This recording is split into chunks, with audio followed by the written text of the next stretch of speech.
Hello friends, welcome back to my channel.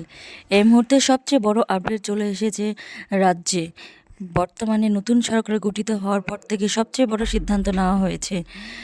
বর্তমানে যেটা SSC running ছিল 2025 সালে, সেই এসএসসি কিন্তু এখন অনিশ্চিত হয়ে পড়েছে। কারণ অলরেডি 2016 সালের যে এসএসসি এক্সাম হয়েছিল সেটার ওএমআর শিট প্রকাশ করতে চলেছে রাজ্য সরকার।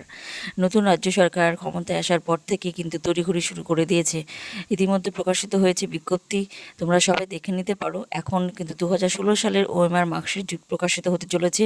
আর কিছুক্ষণের মধ্যে যদি ওএমআর প্রকাশিত হয়ে যায় তাহলে কিন্তু এখানে অনেক কিছু কিন্তু ধরা পড়ে যাবে। সেক্ষেত্রে কিন্তু 2025 সালের যে এক্সাম সেটা কিন্তু আর বেশিরভাগ ক্ষেত্রে ভ্যালিড থাকছে না। তো দেখা যাক কী হচ্ছে। তো বন্ধুরা, এক্ষেত্রে বোঝা যাচ্ছে যে 2016 সালের কিন্তু অনেক যোগ্য ক্যান্ডিডেট কিন্তু এক্ষেত্রে চাকরি ফেরত পেতে পারে সেই আশা কিন্তু দেখা যাচ্ছে।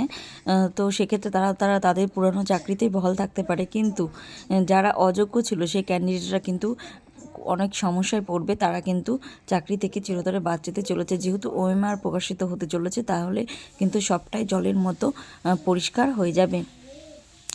তো এখন কিন্তু এটাই দেখার বিষয় যে দুটো এসএসসির মধ্যে কোনটাকে এখন সরকার ভ্যালিড রাখতে চলেছে। তো যত সম্ভব 2016 সালে যদি ওএমআর প্রকাশিত হয়ে যায় তাহলে সেটাই কিন্তু ভ্যালিড থাকছে। আর নতুন করে 2025 সালের যেটা এসএসসি হলো সেটা কিন্তু আর ভ্যালিড থাকছে না। তো দেখা যাক, সেটা কিন্তু সময়ের অপেক্ষা, কি করছে সেটা কিন্তু আমাদের হাতে নেই। তো বন্ধুরা, তোমাদের যদি এরকম আরও আপডেট পেতে হয় তো অবশ্যই কিন্তু চ্যানেলটিকে সাবস্ক্রাইব করে রাখতে হবে। দেখা হচ্ছে নেক্সট কোনো ভিডিওতে। টিল দেন সবাই ভালো থেকো, সুস্থ থেকো। Thanks for watching.